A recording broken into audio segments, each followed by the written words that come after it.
ভালো লাগছে নাকি? তাহলে একটু জোরে আওয়াজ দিতে হবে তো। নারে তাকবীর, নারে তাকবীর। মাশাআল্লাহ, এটা জোরে আওয়াজ তোমার এর থেকে আরো একটু জোর হওয়া উচিত ছিল, কিন্তু বুঝতে পারছি না। মানে কি হয়, আমার মনে হয় যে এইখানে এত তো গরম হচ্ছে, এত কষ্ট হচ্ছে আমাদের, আর নারে তাকবীর বলছে আমার কালাম ভাই, শুধু ইউটিউবার গুলো বলছে আল্লাহু আকবার। জানে ইউটিউবাররা তো আমাদের মানে সব চেনা জানা, অন্য জায়গায় গেলে বলবো কি গো তোমরা আল্লাহু আকবার বলো, আর এইখানে জানারা আছে এনারা বলে না, ওই কালাম বলছে তো তাকবীর দিচ্ছে আর আমি আল্লাহু আকবার। তুই তোর বল, আল্লাহ কি কারোর একা? এর আল্লাহ একা? আল্লাহ তো সবার। আল্লাহ, আল্লাহকে যদি ডাকি মন থেকে মহব্বতের সঙ্গে, অন্তর থেকে যদি ডাকি, তাহলে ফায়দা হবে কি লস হবে?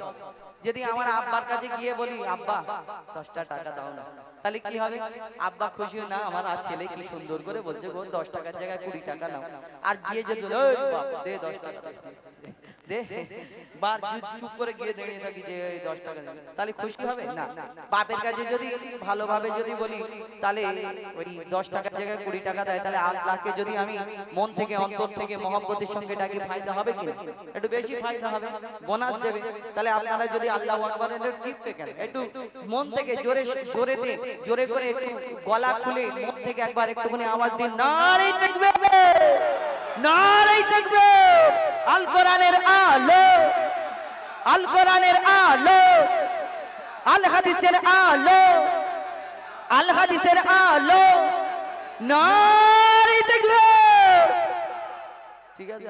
আচ্ছা, একটি বিশেষ ঘোষণা, ওই রাস্তার উপরে আমার অনেক বাবাজিরা দাঁড়াতে পারছে না, যাদের বাইক রাখা আছে, আমি সমস্ত যাদের বাইক আছে অনুরোধ করব আপনাদের বাইকগুলো একটু পিছিয়ে দিন। ওখানে দাঁড়ানোর খুব অসুবিধা হচ্ছে, কমিটির পক্ষ থেকে জানানো হচ্ছে আপনাদের বাইক যাদের আছে, আপনারা ঘাট লক করা আছে, বাইকগুলো একটু পিছিয়ে দিন। অসংখ্য ধন্যবাদ প্রিয় বন্ধু আবুল কালাম এবং এমডি হুজাইফাকে, তাদের নিত্য নতুন গজল আপনাদেরকে উপহার দেবে।